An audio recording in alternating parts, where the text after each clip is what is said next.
கர்த்தருடைய பரிசுத்த நாமத்திற்கு மகிமை உண்டாவதாக. ரட்சிக்கப்பட்ட ஒவ்வொருவரோட கடமை எதுனா, ரட்சிப்பின் சந்தோஷத்தை பற்றி மற்றவங்களுக்கும் ஷேர் பண்ணுறது. ஏசப்பா அவ்வளோ கிருபையினாலே என்னை ரட்சிச்சிருக்காங்க, அந்த சந்தோஷத்தை நீங்களும் அனுபவிக்க வேண்டாமா? அதுக்காக தான் இந்த ஒரு சேனல் மூலமாக உங்களை சந்திக்கிறதுல ரொம்ப சந்தோஷம். நான் ஒரு பாரம்பரிய கிறிஸ்தவ குடும்பத்தில் பிறந்தவா. பட் 9 இயர்ஸாக தான் நான் ரட்சிக்கப்பட்டிருக்கிறேன். ஏசப்பா கிருபையினால் என்னை ரட்சித்தாங்க. ஒரு பெரிய அற்புதம் என் வாழ்க்கையில் செஞ்சு என்னை இழுத்து கொண்டாங்க. நான் ஒவ்வொரு விஷயம் இன்றைக்கி வரைக்கும் ஏசப்பா எவ்வளோ அதிசயமாக நடத்துகிறாங்க, எவ்வளோ அற்புதங்கள் என் வாழ்க்கையில் செஞ்சுருக்காங்க அப்படிங்கிறத ஒவ்வொன்றா இந்த ஒரு சேனல் மூலமாக நான் உங்கள் கூட ஷேர் பண்ணிக்கிறதுல ரொம்ப சந்தோஷம். எதுக்காக இந்த ஒரு சேனலுக்கு சர்வ வல்லவர் அப்படின்னு பேர் வச்சுருக்கேன்னா, ஏசப்பா என்னோட வாழ்க்கையில் சர்வ வல்லவராக இருக்கிறாரு. இன்றைக்கும் என்றைக்கும் இருப்பாங்க. என்னை ரட்சித்த ஆரம்ப காலத்திலேயே இந்த ஒரு வசனத்தை சொல்லி தான் என்னை இழுத்து கொண்டாங்க. இந்த வசனத்தை என் வாழ்க்கையில் நிறைவேற்றி கூட என்னை இழுத்தாங்க அப்படின்னு சொல்லலாம். நாம் இந்த வேத புஸ்தகத்தில் எத்தனையோ அற்புதங்கள் இருக்குது. நான் சின்ன பிள்ளையிலேருந்தே எனக்கு தெரியும், நான் படிச்சிருக்கிறேன். வசனம் நிறைய அற்புதங்களை சொல்லுது. கண் இல்லாதவங்களை பார்வையடைய வச்சுருக்காங்க, காது கேட்காதவங்களை கேட்க வச்சுருக்கிறாங்க, ஊமையானவனை பேச வச்சுருக்கிறாங்க, குஷ்டரோகிக்கு சொஸ்தமாக்கியிருக்காங்க, வியாதிப்பட்டு மரித்து போனவங்களை உயிரோடு எழுப்பி இருக்காங்க. இன்னும் எத்தனையோ அற்புதங்களை செஞ்சுருக்காங்க.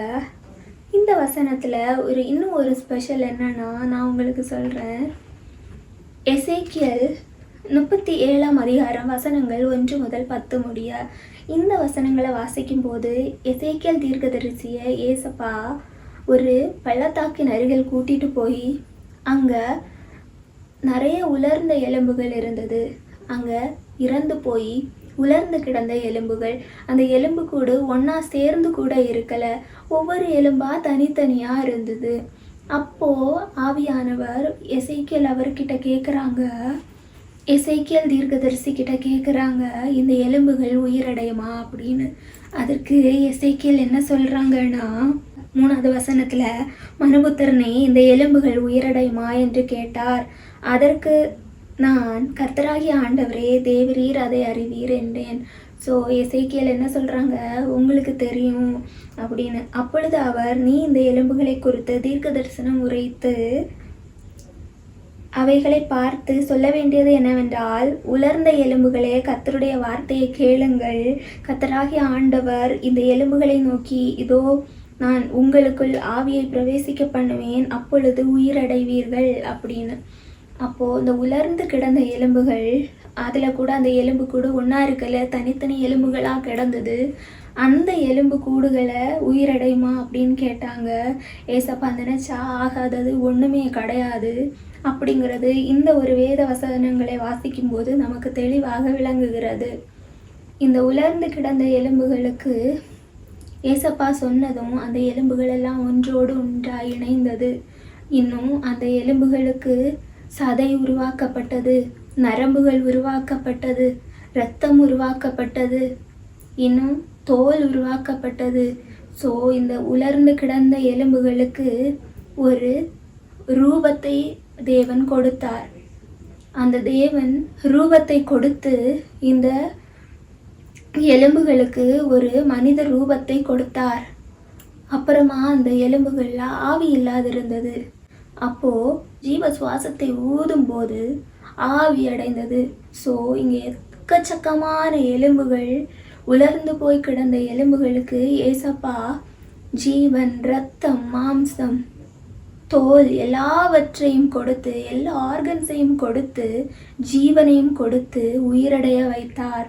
திரளான ஜனக்கூட்டமாக அந்த எலும்புகள் உயிரடைந்திருந்தது. பார்த்தீங்கன்னா இது எவ்வளவு பெரிய அற்புதம் இல்லையா? இதன் மூலமாக நம்ம சொல்லலாம் இல்லை, தேவன் சர்வ வல்லவர்னு.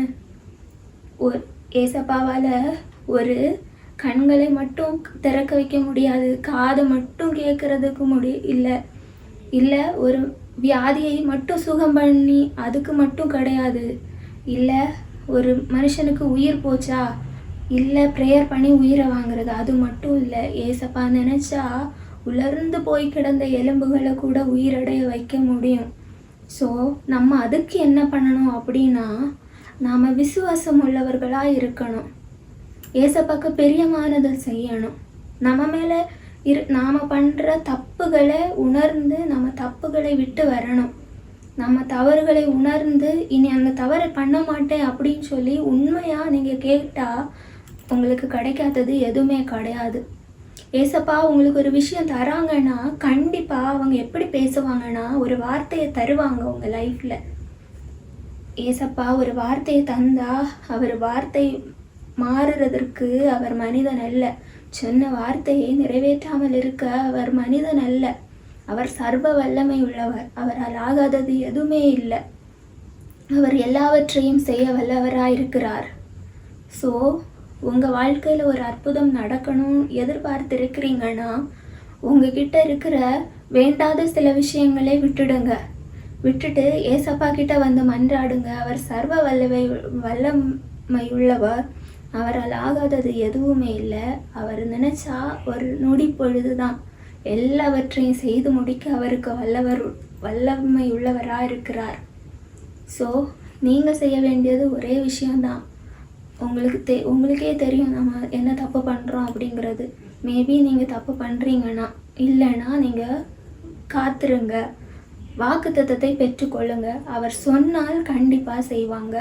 ஒரு வேளை செய்யலை, வாக்குத்தத்தம் இல்லைன்னா சந்தோஷமாக ஏற்றுக்கொள்ளுங்க. அதை விட இன்னொரு பெட்டரான ஆப்ஷன் அவர் வச்சுருப்பாங்க. ஏசப்பா தாய் தகப்பன் நமக்கு எவ்வளோ நல்லது செய்யணும்னு நினைக்கிறாங்களோ, இல்லை நீங்களே உங்களுக்கு எவ்வளோ நல்லதாக இருக்கணும் நல்லது செய்யணும்னு நினச்சிக்கிறீங்களோ அதை விட 1000 இன்னும் பெட்டராக அவர் உங்களுக்கு நல்லது செய்ய விரும்புகிறாரு. ஸோ ஏசப்பா கரத்தில் ஒப்பு கொடுங்க. ஏசப்பா உங்களுக்கு எல்லா அற்புதங்களையும் செய்ய வல்லவராக இருக்கிறார். சந்தோஷமாக இருங்க. ஒவ்வொருவரோடையும் கூட ஏசப்பா இருக்கிறார். அவர் சர்வ வல்லமை உள்ளவராக இருக்கிறார். ஏசப்பாவோட பிள்ளைங்க எப்பவும் சந்தோஷமாக இருக்கணும். எதை நினச்சும் கவலைப்படக்கூடாது. என்ன ப்ராப்ளம்னாலும் அவர்கிட்ட சொல்லுங்கள். வார்த்தையை வாங்குங்க. காத்திருந்து ஜெபிங்க. கண்டிப்பாக அற்புதம் நடக்கும். தேங்க்யூ.